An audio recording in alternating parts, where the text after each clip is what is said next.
Unmute. God, that is way too close. I wish this camera could like zoom out just a little bit.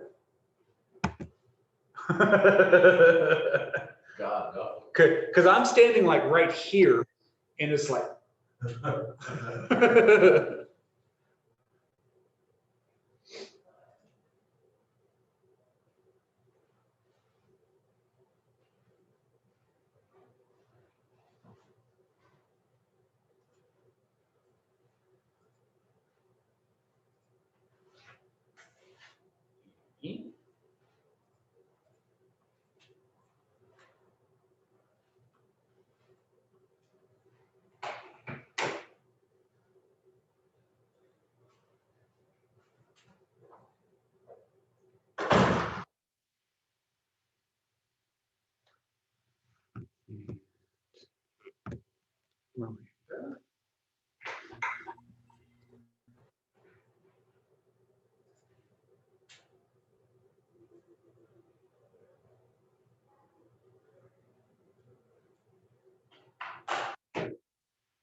There's Kaylee.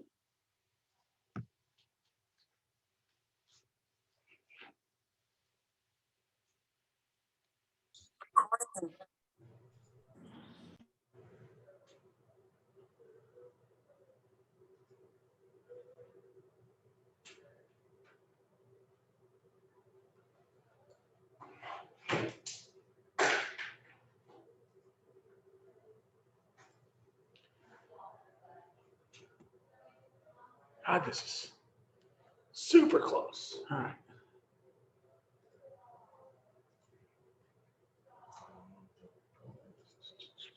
Brian, did you get your ears lowered? Yeah, a little bit.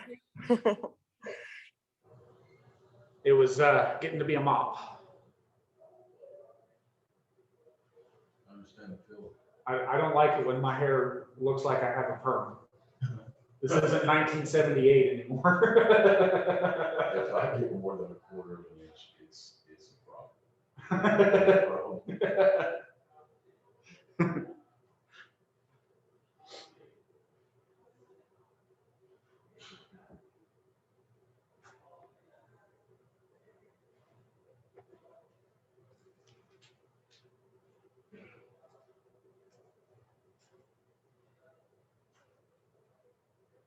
Courtney, come on.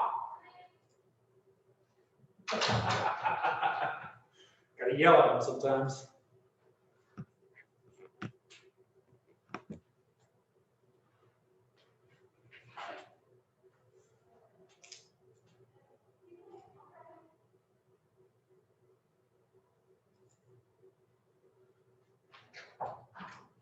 Holy cow, it looks long and big. What about with the table? Do we have a?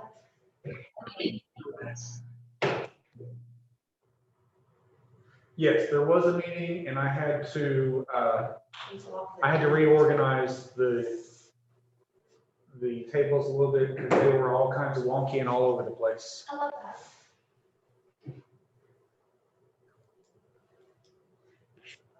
Hey everyone, what's up? What you snacking on, Courtney? A donut, thanks a lot, Ryan. I didn't bring the donuts.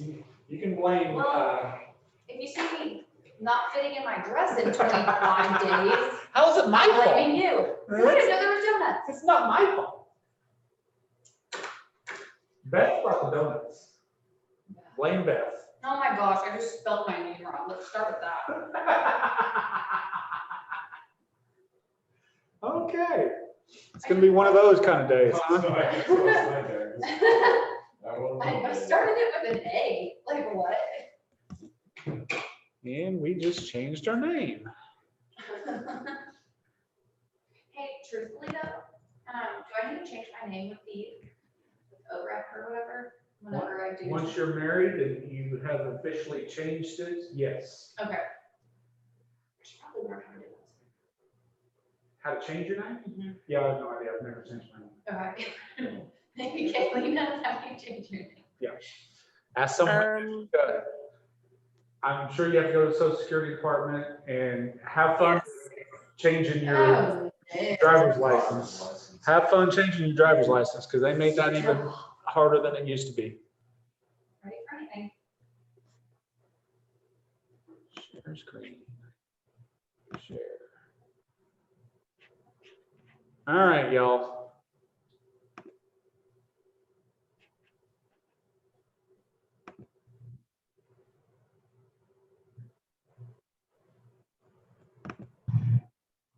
Y'all let me know if someone else tries to come in. Oh, there's Andrea. Somebody let me know if somebody else tries to come in because sometimes I'll miss it.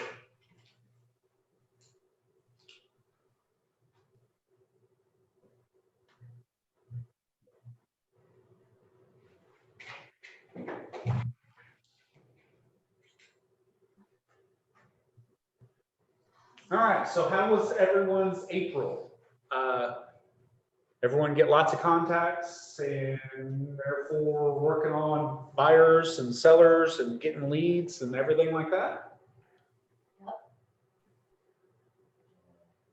How about you guys?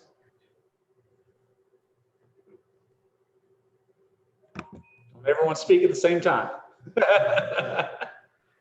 Good, lots of contacts. Yep, staying busy, following up a lot to follow up. That's the key. That's the key. Once you get the contact and you get someone, follow up because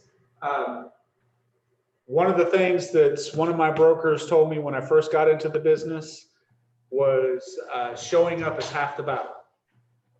Just being there, being in front of them, following up with them, being the one that they hear from is half the battle. Because there's realtors will go out there, they'll have open houses, they'll talk to someone on Facebook or whatever one time, and then they don't get the response that they want out of it, and then they just ignore them and go away. And that buyer could have, or that seller could have been ready to go 45 days from when you talk to them, 6 months from when you talk to them, or whatever. I mean, my philosophy is I will talk to you on Facebook and I will talk to you all day because guess what? I'm gonna need to sell in 6 months or a year and a half. Whenever you're ready, I'm gonna need to sell around that time.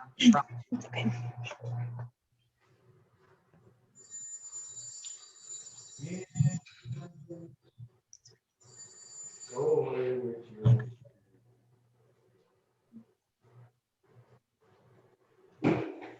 Spam. All right. So speaking of leads and contacts for April, I looked it up today and Andrea officially won the contest for the month. So she's going to get a yard sign and a month off of her, or a free month for her office bill. Yay, thank you. Next time I see Paige, she gets to draw a Easter egg for the last week, and so does Kaylee and Miranda. Hilburn, you get Woohoo. to and draw an Easter egg too. That means you'll have to actually come into the office, Miranda. Yes, I know. I'm sorry. I've been I'm just giving you. Probably out golfing. yeah, so she pulled through for the golf tournament. That's awesome. Hey, golf is We're important. awesome. Golf is important. Golf is important, yes. No, that's awesome. I know I haven't seen you forever, Miranda. I know. It's okay though. I've been busy with hair and then trying to balance everything. It's been crazy. Yeah, no. Right there with you with kids. That's why I'm not there today. My sitter, I couldn't get her to watch Dawson. So, anyways, thanks, Brian. That's awesome. Thank you. Things come up. That's why we do this on Zoom too. Yes. Yes. I can balance both. Yes. Right? All right. So the other thing I want to talk about, how is everyone doing? And I know half of you are about to lie to me on the practice and the scripts. Is anybody practicing these scripts or? Printed out the workbook, but that's Hey, as far as I'm. an honest answer from Mario. There's a lot of scripts. There's a lot. That thing is, the one in the here in the locker room is 38 pages. But if you look at the beginning couple pages, it tells you what they're about. And there's scripts in there for talking to for sale by owners, talking to sellers, talking to people in open houses. There's scripts in there for talking to your friends and old coworkers and insurance agents and everything like that, asking for referrals. So, I mean, I get that it's a lot, but pick a category and go with it. And the best way to learn the scripts is to actually practice them. And the best way to sound like you know what you're talking about and sound confident is to practice the scripts. And that's the goal, because in reality, we are not salespeople. I don't consider myself a salesperson. I don't sell houses. Houses sell themselves. You'll show houses and the potential buyer will either like it or they won't. It is what it is. They'll either like it and they'll make an offer or they won't. And if they don't, okay, we'll go find something else. The houses sell themselves. What I sell is me, my experience, and my service. And half of that is sounding confident. Sound like you know what you're talking about. I remember the biggest compliment I ever got as a new agent was a client that, we closed and they asked, oh, hey, by the way, how long have you been in the business? And I was like, oh, about 8 months now. And they said, wow, I never would have guessed that based on how this went. And every time I talked to you, you really sounded like you knew what you were talking about. And that was because at the time I was in a PC group kind of like this, and we practiced scripts. And I wasn't, just like you guys do, I called and texted and talked to the coach pretty much nonstop. So, and you just gotta sound like you know what you're talking about. Sound like you're educated. And you are, believe it or not, even if you haven't closed a deal, you're more educated than 95% of the people out there, because they have either not bought a house or they bought one 10 years ago. Simply because you went through real estate school and you have your real estate license, you know better than they do. You're more educated than they are. So, sound like it. So scripts are a real good thing, okay? I'm gonna stop harping about scripts for today. Just for today. We'll get back to that. If you look here, I am in the locker room. Again, locker room, sign in for the locker room, and then the university. Click on that to get to where I'm at, and I'm in the track program, the track 2.0. Now, just FYI, they did start the track, or locker room rolled out a updated version of track. It's called Track Plus, where they changed things. They tweaked a few things here and there. They changed the contacts. if you guys remember at the beginning of April, when we started the contest, it was 50 contacts a week, which was 10 a day. Well, they changed it to 5 a day and 5 more, not to lower the amount of contacts, but to up the quality of the contest is what they were trying to do. And that's, we changed our thing for the contest to be more in line with that. Quality versus quantity is what we're going for now. So again, 5 contacts a day. And if you guys haven't seen it yet, we've shown it once in the class, but it's been a few weeks. If you're here in the locker room and in the university, if you'll search for what if, there's a what if video. And again, we showed it 3 weeks ago or so. And he walks you through, okay, what if I make 2 contacts a day? What if I make 3 contacts a day? What if I do 5 contacts a day? How would that affect my business? In this video, I mean, I think it goes on for like 16 minutes or so, something along those lines. And he's got a spreadsheet where he's saying, okay, well, if I make 5 contacts a day with a conversion rate of 2%, which I think a lot of us can do much better than a 2% conversion rate, but a 2% conversion rate, 5 contacts a day, basically translated into, I think it was $132,000 in commission for a year. I think that's pretty dang good, don't y'all?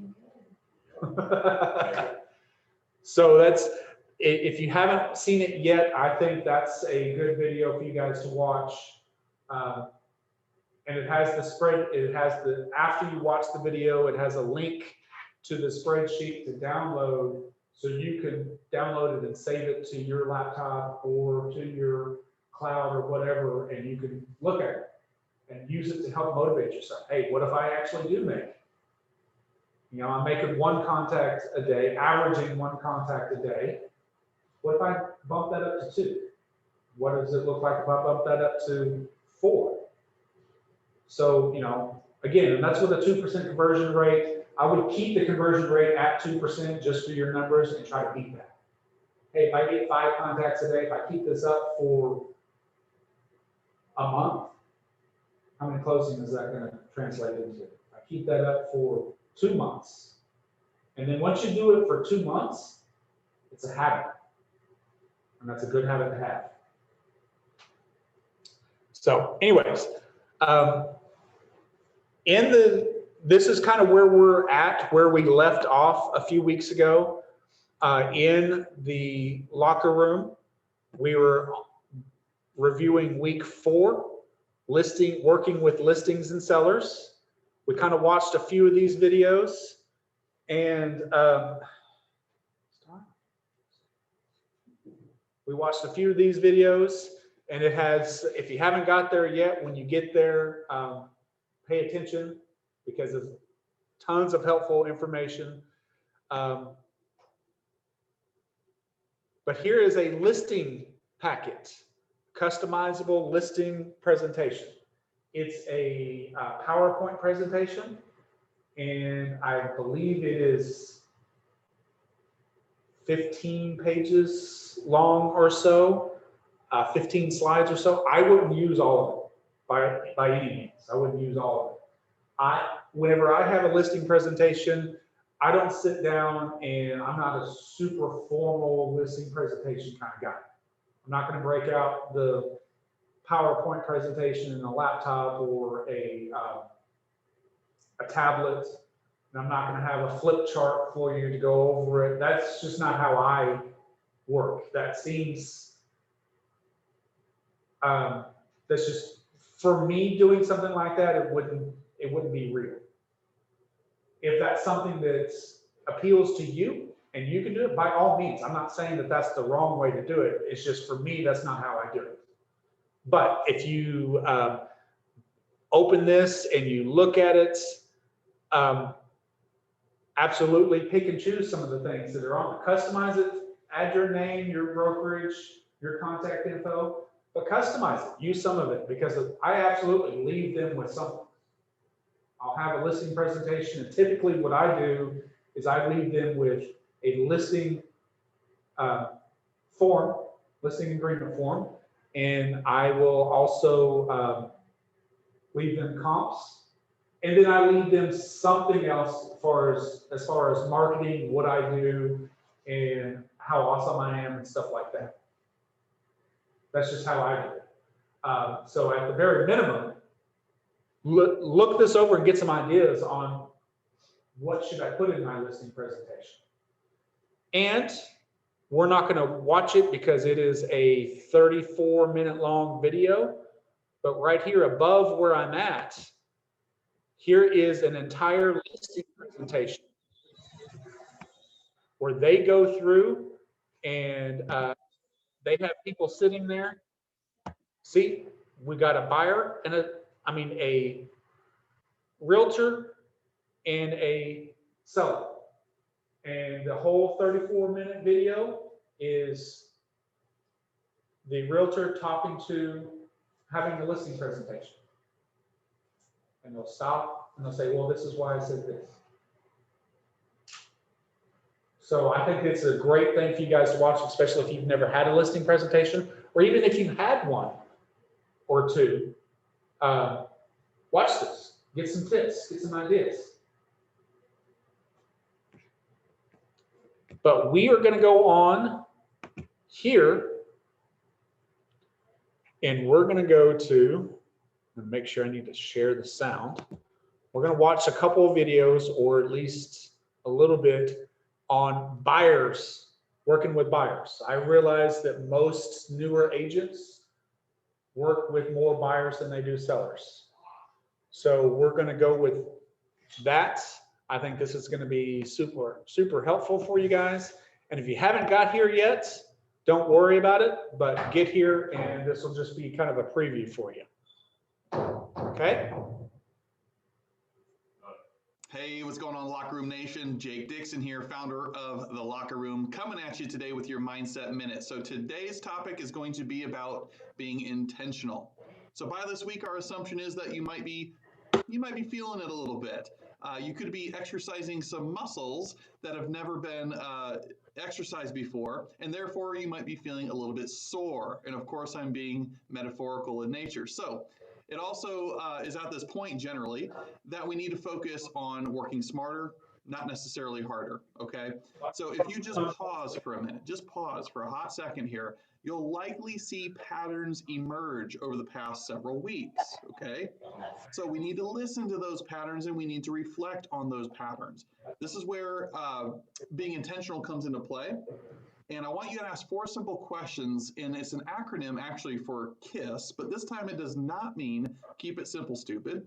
And so I want you to write these down, okay? Grab a sheet of paper, grab a pen, write this down very quickly. So the first one is the K in the KISS acronym. It means, what do you need to keep doing? What do you need to keep doing?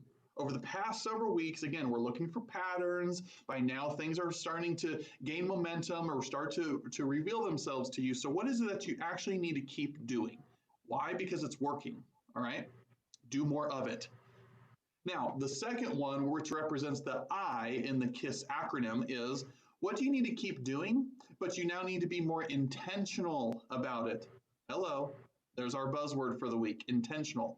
So again, it's what do I need to keep doing, but I need to be more intentional with it. So if I just turn up the volume a little bit and stopped operating so entrepreneurial, but I applied a system to it, or I went to some sort of training or acquired some new piece of information that allowed me to kick it up another notch so I can be better. Now, the third question is the S. So it's what do you need to start doing? Based on your track record over the past several weeks, again, we're looking at patterns, we're using this opportunity to reflect. What do you need to start doing? And then the last and final question is, what do you need to stop doing? It's not working. Cut your losses, call a spade a spade. It is what it is. You tried it, it's just not working. So that last question for the second S in the acronym is, what do you need to stop doing? Now, here's the thing. When you're able to answer these questions honestly and frequently, it will help you become more and more laser focused. Why? Because if you're not careful, you may end up chasing shiny objects. We all do it. And it's going to take you far off course from your desired outcome. So watch out. You have to ask these periodically. So use this week, you guys. Use this week as a chance to really reflect and ask, where do you need to get more intentional? What would improve in your life if you did that? What is it costing you by not focusing on mastering a skill set or continuing to do what comes natural to you? What's it costing you?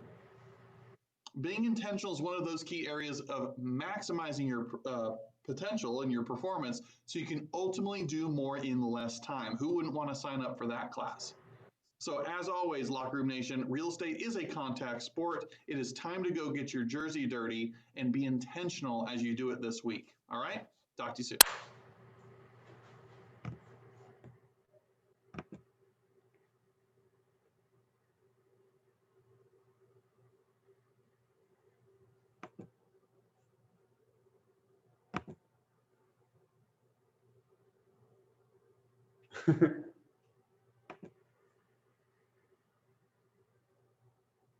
All right, so when you guys get to this point, there is a worksheet to download.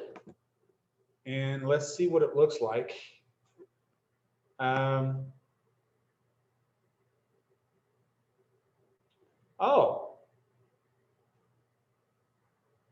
here you go. What do I need to keep doing financially? What do I need to keep doing with my business and health? And what do I need to be more intentional and actually start doing? What do I need to stop doing? So yeah, this is a great worksheet. This is just for y'all's benefit. You don't have to turn this into me or anything like that. So This is, don't be embarrassed with some of these. But again, this is for your benefit. And I think if you actually go through some of these worksheets that they have, especially in the workbook or here on the web, this will be really helpful. I mean, I'm trying, and the reason why I keep saying this will be really helpful is I'm trying to get everyone to realize, yes, I'm here to help and I'm here to coach you and I'm here to explain contracts to you and everything like that. But if you use this tool will help you 100 times better. Because it has worksheets like this, where you have to be honest. And again, you don't have to turn this into me, so you can be even more honest than you would be if you were turning it into someone.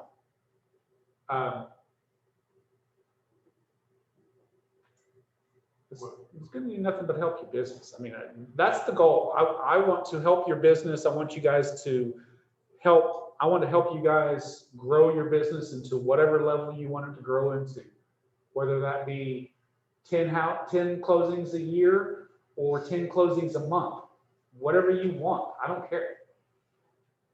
But what I don't want is, and it's already happened with some of the people here in the PC group, is I'm just not getting the help that I want to get, or I'm not getting the help that I thought I would get, or I'm just not where I thought I was.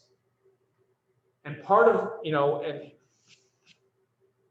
some of y'all might see the frustrated and irritated Brian here soon, because part of it is, well, if you want me to help, you have to actually show up, or you have to actually text me or call me. Because I don't have time to track you down. I'm not a babysitter. Y'all are grown adults. This is your business. And I know that for a lot of you guys, we talked about your business goals and where you want to be, but I also know that goals change. Life changes your goals. Things happen. So, while I may send you a text message or give you a call occasionally, especially if I haven't seen you in a while, and say, hey, just checking in with you, seeing how things are going, stuff like that, I'm not going to chase you down. I'm not going to show up at your house or your work. It's not my job to kick you in the butt. So take this serious. This is good. This stuff, especially the first few weeks, if you guys haven't finished it, it's going to be really helpful.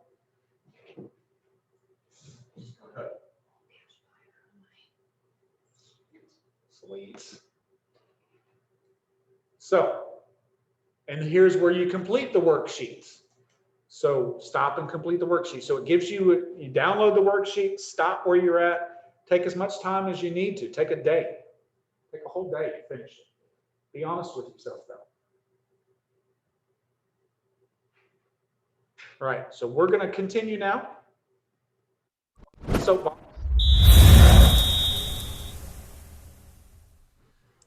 So you've decided that you want to work with buyers. That's fantastic. Well, what goes into actually starting the process to make sure that you have a qualified client? My name is Nathan Daniel. I'm a business development coach with The Locker Room, and we're going to get into the nitty-gritty of exactly what it takes to work with buyers. We're going to be talking about how do you even have a consultation and why do we have it? We're going to be talking about the prep work that you need to do to prepare yourself to present yourself to your clients whenever you sit down across from the table or virtually.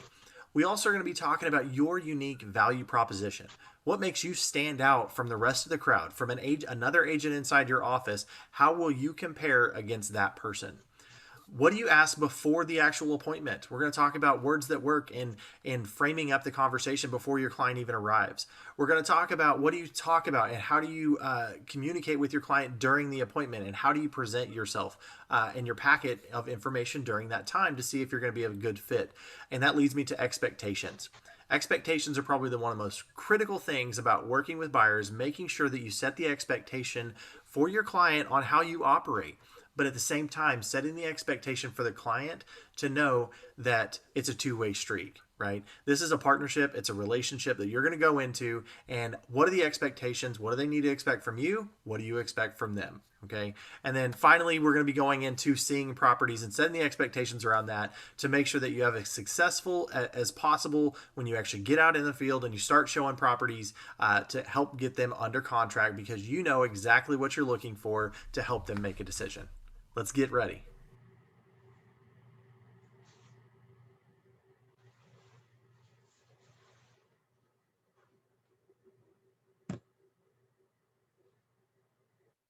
Okay, everyone, so here we go. So we're going to be getting into this first video.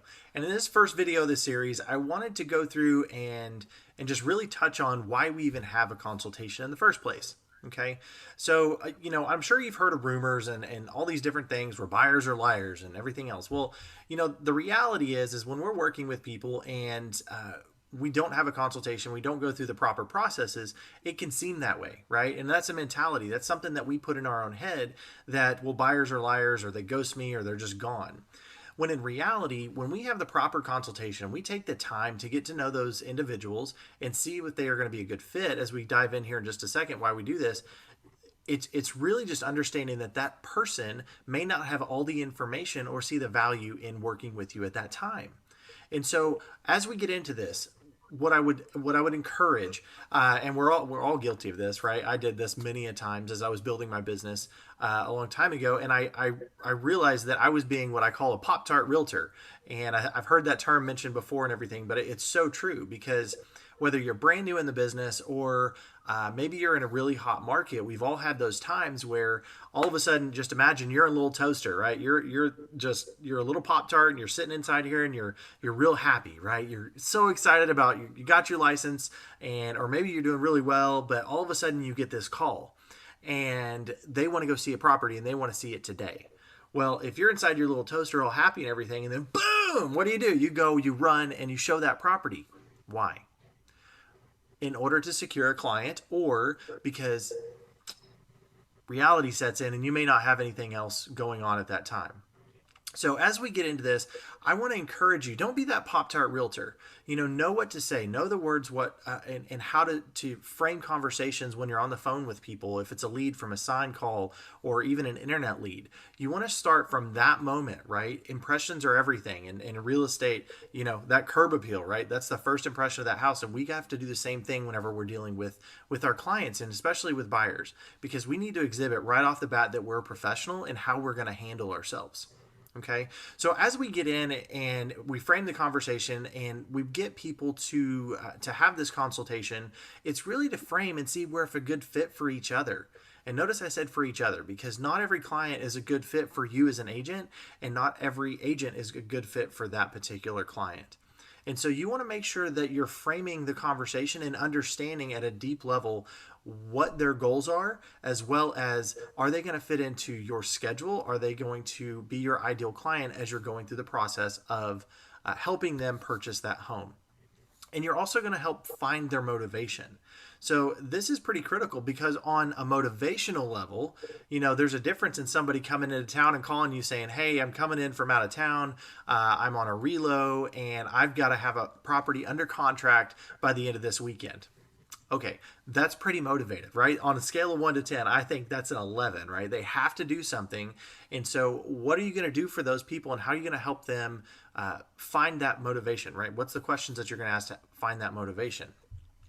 And on the flip side of that, well, if you get a phone call or if you have somebody stop by an open house and you're pre-qualifying these people, understanding what their motivational level is, because someone that may be walking into an open house or calling on a sign call, they could be calling just to scope out information, right? We've heard the term nosy neighbors.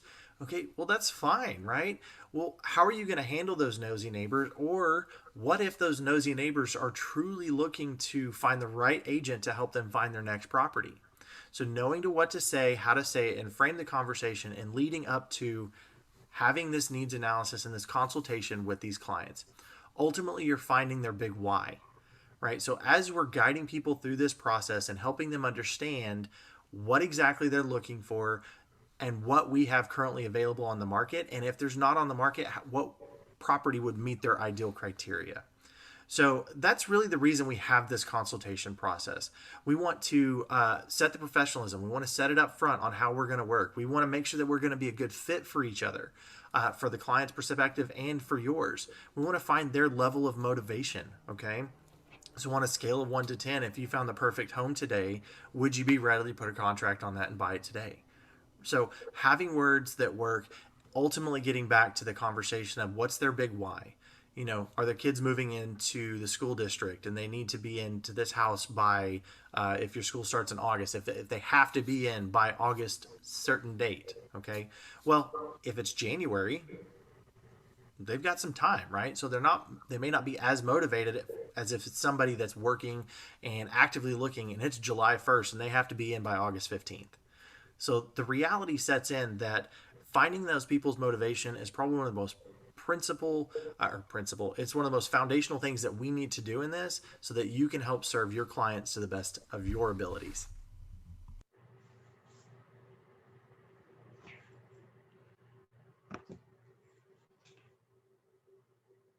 All right, so we've kind of set the foundation as to.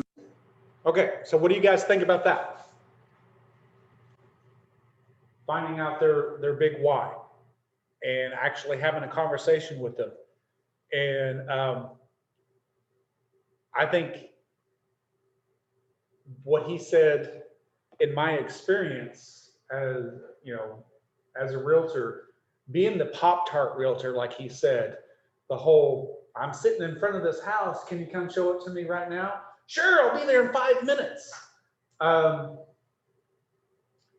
While that does serve their immediate need, that also, if you're going to work with that client, that also sets a precedence. And you want to be able to set realistic expectations for buyers and for every client, but especially for buyers. Because I tell people, and I don't know what happened to it here recently, because I had a listing in Edmond, a $375,000 listing. The house is obviously occupied, and you would think that people in that price range would be a little bit more educated. But I had several calls from realtors or potential buyers that they're like, can I see the house in 5 minutes? No, you can't see the house in 5 minutes. My client works for a living. He works from home. He works weird hours. 24-hour, I tell all my buyers, and some of them bitch and moan about it a little bit, but I tell every one of them, if it is an occupied house, we should give them a day notice. Maybe not a full 24-hour notice, but we should give them a day notice, because they've got to clean the house. They maybe have to figure out what they're going to do with their kid that's getting off the bus at 3 o'clock, and that's when you want to show. Or they got to figure out what they're going to do with their 2 Rottweilers and 3 Chihuahuas and 4 cats. You know, they got a whole farm at home, and they got to figure out what they're going to do with those animals. Now, part of it is, yes, that's their problem, but let's be cooperative, especially in the beginning, and especially in this market. We have to assume that when you're showing a house and you actually make an offer, you have to assume that there's other offers at this point. And I promise you, a lot of sellers are going to remember, oh, this offer, this was the pain in the ass people that made us jump through hoops because they had to see this house absolutely right now. And their offer is the same as these other 3 offers. I'm not working with those people. So I'm not saying kiss people's butts and, you know, be all whatever they want, but let's be a little cooperative. 24-hour notice, if at all possible, and you know, reasonable notice for buyers, and set the expectation for you. It's not okay for a client to text you at 10:30 at night. They do it. They do it to me all the time. You know what? They get an answer the next day. I've got this awesome phone, Android, where it lets me type in the text and schedule the text message so I can answer it right now so I don't forget about it, and say, send this text message at 9:03 tomorrow morning, 8:35 tomorrow morning, whatever. And I can send it during business hours. If you let the clients dictate your schedule, you will be working 24/7, 365 days a year. You'll never get to see your kids' birthday parties. You'll never get to go to Dallas for a football game or a basketball game. You'll never get to go to Thanksgiving dinner. I've had calls on Thanksgiving, and I'm like, you crackhead, leave me alone. Not today. Not today. You know, and in reality, for me and my personal situation, I don't have kids. So Thanksgiving translates to literally dinner with my family, playing Monopoly or whatever. But dang it, that's family time. Falling asleep on the couch. Somewhere in there. Watching I'll schedule that. watching the Dallas Cowboys blow it again. So set expectations. Yeah. And then obviously, if you get to this point, he's going to talk about needs analysis, and there's a needs analysis form, a PDF form that you can download. So we're going to go ahead and do this video, and then probably going to be the last one we have time for today, but I wanted y'all to see at least part of this. To why we have the consultation with a buyer. So in this next video, we're going to be talking about prep work and what goes inside of your packets that you're going to be presenting to your clients. So first off, the probably one of the most important things is how are you going to present this? You can do this digitally. There are several formats online where you can actually present digitally your value proposition, whether that's through a video. There's a program out there I think called Flipstack or something like that. Where you can actually build all of this right into a program. So if you're going to be presenting it digitally, you can. However, I think there's a lot of value whenever you actually meet with the client face to face. The beauty of real estate is that we are in a relationship business, and business is done belly to belly, right? It's done me to you right here. And at the end of the day, no matter if we get our leads online, or we meet them through a referral, or we meet them through just a random stranger at a coffee shop or grocery store, okay? We are in a relationship business, and I think that by having these consultations and prepping with this packet of information that you're going to be presenting to them in person, they're going to be able to see who you are, right? They're going to be able to see the real you. Okay, so the first thing that I always included, and I would recommend that you include, is a bio about yourself that is talking about you and this journey that you've been on in real estate. And this is kind of your plug on, hey, this is how awesome I am. Okay, so a little just yay for me kind of bio page on your history, your past. How many properties have you sold? If you haven't sold anything, that's okay. We're going to be talking about your value proposition next. And so you might include that in your bio as well. But you're also going to include a buyer's needs analysis sheet. Okay, and so it looks something like this. And if you can see this, I don't know if we can see this or not, but this is going to be, I believe it's below in the course here, where you're going to be able to download this and actually go through. But you need to study this. Okay, so don't just expect right off the bat you're going to pull it out and go, okay, who is the primary contact? You're not going to sit here and read this. You need to internalize this conversation to make it a conversation. There you go. Okay, so you just need to go through this and understand the questions that you need to ask to help somebody make an educated decision. Okay, so having this needs analysis sheet right there in that packet, it shows that you follow a system. Every time that you have a client, you're going through and performing the same exact task. All right, so whenever I was talking about professionalism in the last video, I want to reference back to this. If you're following a system and you're setting expectations, what's different than being a lawyer or a doctor, right? If you're going to be a lawyer and a doctor, you're going to have a process, right? If you're sick, are you seeing the doctor right when you walk into the office? No. Right as you walk in the office, you're probably going to talk to a nurse, and they're going to check you in and go through a process. You're going to fill out a bunch of paperwork, and then you're going to start just going through that, and then you sit there and wait for the doctor to come in. Well, then the doctor brings you in, and you may see an RA, but ultimately you may see the doctor for maybe 5 minutes, maybe 10 minutes, and they do their thing, and they're out of there.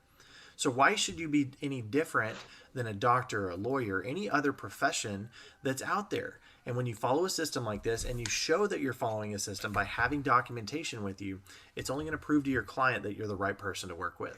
Okay. Now, you also might want to include information about the local market, like how many units are selling, what's the average price going on right now. And before we get into the nitty gritty of actually doing an analysis on what they're looking for, just having some information, generic information about you, the properties you've sold, or your office. You can always use your office as well, to do a little shameless plug on what's going on in the real estate industry in your market specifically.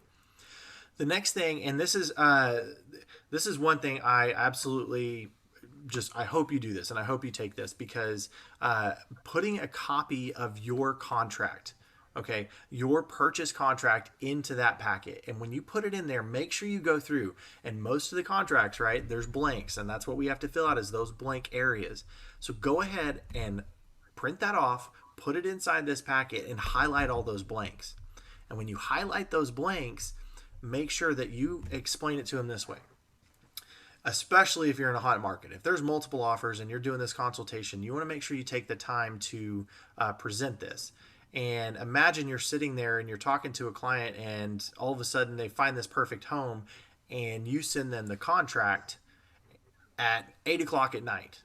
Okay, so you set the expectation right off the bat with them. Yes, we're going to go do this. You're really excited. You rush back to your computer, office, wherever. You write the contract. Well, by the time they get it to them, it's 10 o'clock. Well, guess what they have? They have questions. So if you're thinking ahead and you're prepping and you're acting like a professional, why wouldn't you take the time up front to discuss what's in that contract? That's our job. Our job is to know what's inside these and decipher that information And when we do that up front and there's questions, guess what? You're not answering it at 11 o'clock at night trying to put in because there's multiple offers on this property. Okay, I'm gonna pause it right there for a second because I can't tell you how many times I've got a text message at 10 o'clock, 11 o'clock, not quite 11, but around 10, 10:30 from someone in the PC group. What does this line mean in the contract? Or how do I write this? What do I put in this blank? This is a blank. Do I leave it blank? Do I fill it out? What do I do with this? If you go through these contracts with your buyer, it's going to help you too. You're going to know what's in the contract because you're sitting there reading it and explaining it to them. Now, nobody expects you to read word for word the entire contract because I think the purchase contract is 6 pages long. Nobody expects you to read all that. But it is your job to know the contract. It's your job to know what's in there and to be able to explain it to them because they're going to have questions. Like he said, they're going to have questions. You send it to them at 9 o'clock at night because the deadline is 8 o'clock tomorrow morning. I hope you're ready to answer questions at midnight because that's what's going to happen. Right? That's the argument we got. Right? It's happened. It happened. So not only should you take Peggy's contracts class when it's offered or the video, watch the video of it that's on our KW Tech page, but you should actually sit down and read it yourself. Go over it. Write up some fake offers. Or when you're when you have a buyer and you're having the consultation with them, as you're asking, part of the consultation is not only what are you looking for, what areas, what's your price range, what's your must-haves, what's your absolute hates. If the house has this, I'm not even interested, not even interested in looking at 2-story homes, not even interested in looking at a home with a pool, whatever. Don't show me anything in this specific neighborhood because I hate this neighborhood. It's a bunch of renters over there, whatever. Give them hey, here's a copy of the purchase contract. Here's the important things that we're going to need to know for every offer. And it also gives you a chance, and he may get to this point, before the video is over, but it also gives you a chance to tell them, hey, by the way, in case you've been hiding under a rock for the last 3 months, the market is bat crap crazy right now. You have to make over asking price offers. You have to assume that there's 10 other offers being made. And we have to do this, and we have to do this, and we have to do this in order to at least get in the running. If you are not prepared to do this, or you don't have the money to pay your own closing costs, guess what? You're never going to buy anything. Save some money. Maybe you would be better served looking in June or July when hopefully there's more inventory and the market's not so crazy. I mean, I know that, trust me, I get it. I've been doing this for 15 years. I get it that you don't want to turn money down. God, when am I going to get paid again? If I don't work with these people, I'm going to starve. My electric going to get cut off. They're going to repossess my freaking car. I get it. Hopefully none of y'all are in that situation where you're that desperate, but I get it. You want to make money. We're in this to make money. I love what I do, but I'm also in this to make money. So turning down a client or telling a client you may be better served by waiting 4 or 5 months. First off, we don't know what the market's really going to be like in 4 or 5 months, but 4 or 5 months may give them an opportunity to save up more money and be better prepared to actually buy something, build their credits. they may be better served if they wait a little bit, save some money, improve their credit a little bit, get a better loan. Because there's loans out there with down payment assistance, but guess what? You have to have a 640 for down payment assistance or better. And they're like, oh, I've got a 625. Great, 625, you can get an FHA, a VA, or a conventional loan all day, every day, but you can't get a down payment assistance loan. So, just my little input. So take the time, put that as a part of your packet and identify and highlight those, and make sure you can explain that contract paragraph by paragraph and what's every section mean and what does the blank inside that mean. And so when you send it to them, most of the time we're going to send it to them electronically. Okay, so when they see that, they can always reference back to that document inside their packet or their folder that you've given to them, and they can go and say to them, I want you to highlight, we've already talked about this, I want you to highlight and focus on what's in the blanks, because that's the information that we'll be talking about, and I want to make sure that you have it correct so that when they reference it and they get that, because if you click on anything in those electronic things, you say click, it signs, and boom, it drops to the next one. Well, it skips over the entire contract.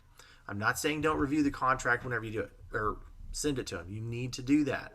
But in this consultation, take the time, 15, 20 minutes, to actually prep them on what goes into this process of buying a home. Okay. And then the other thing is the buyer's representation agreement. So this is probably one of my favorite things because, and I'll just give you a quick analogy on this. The buyer's representation or buyer broker agreement, or whatever your state may call it, this is what I really refer to as a loyalty agreement. Okay. And this is a great way that I would explain this to a potential client. So, Mr. and Mrs. Buyer, have you ever dated anybody before? Well, of course, they're going to say yes, right? Of course, we've all dated somebody, okay? Well, did you end up marrying every person that you dated? Well, obviously the answer is no.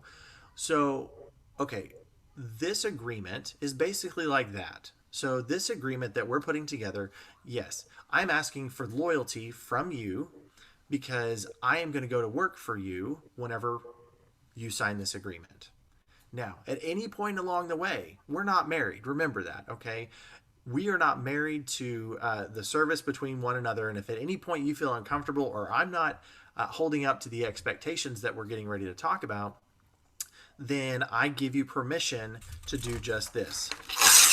And we will tear this agreement up, okay? And when you physically take a piece of paper like that and tear it up, guess what? Emotionally and mentally, they're seeing that you are willing to do what it takes and giving them permission to say, you know what, Nathan, it's okay. I'm not willing to work with you at this point because I don't feel like I'm getting the service that we talked about initially. Okay. So I look at it that way. It's like, hey, this is not a marriage. We're dating right now. And I'm asking for loyalty because I'm going to go out on a limb and take you on as a client. And I'm going to be giving you 100% at this point.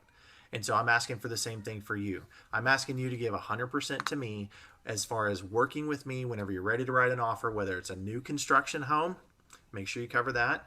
Whether it's purchasing a home, okay? So make sure you're covering all those aspects, okay? So anyways, so the buyer representation agreement is a huge one. And then finally, your value proposition. And in the next video, we're going to really get into what does it mean to have a value proposition and how to identify your specific value proposition. All right, so I hope you got a lot out of this. Make sure you download the content inside this video or below in the course. And we will see you on the next video talking about your value proposition.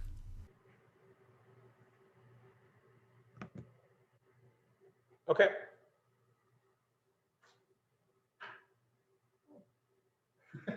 Oh, blind. There, I knew what was I coming. wasn't even thinking about it.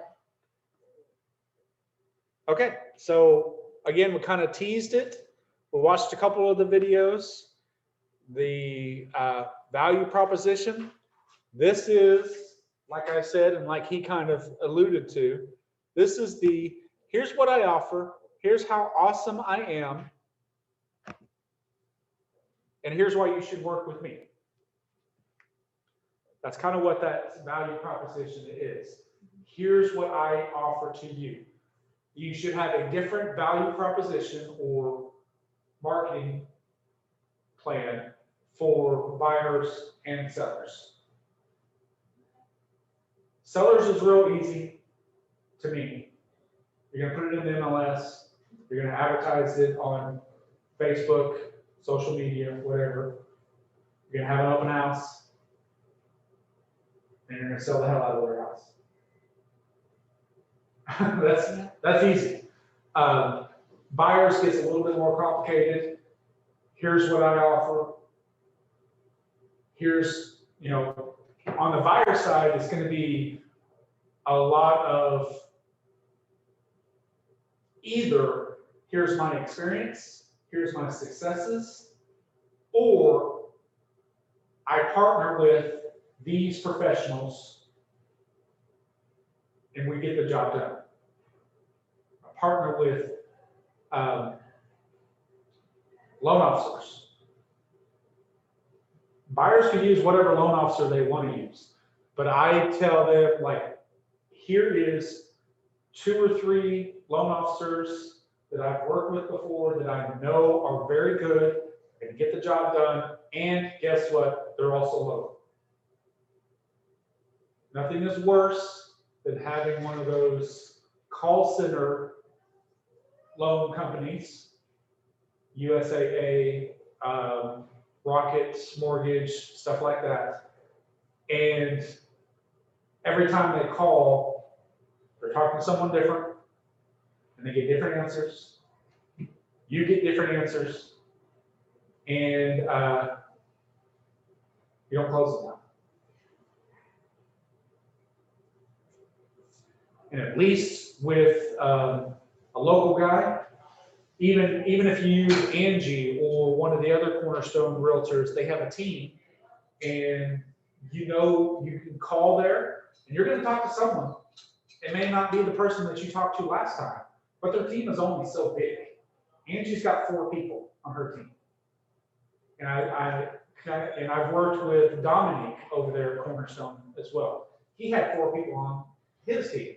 I kind of assume that that's 4 is their team size, and that's their model. Well, guess what? I know who I'm talking to. And I'll call up there, and if I don't like it, and I have done this, if I don't like the answer I got, I tell them, I'm going to need Angie to call me. I'm going to need Angie to actually call me on this one. Angie will call me like, what's going on? What?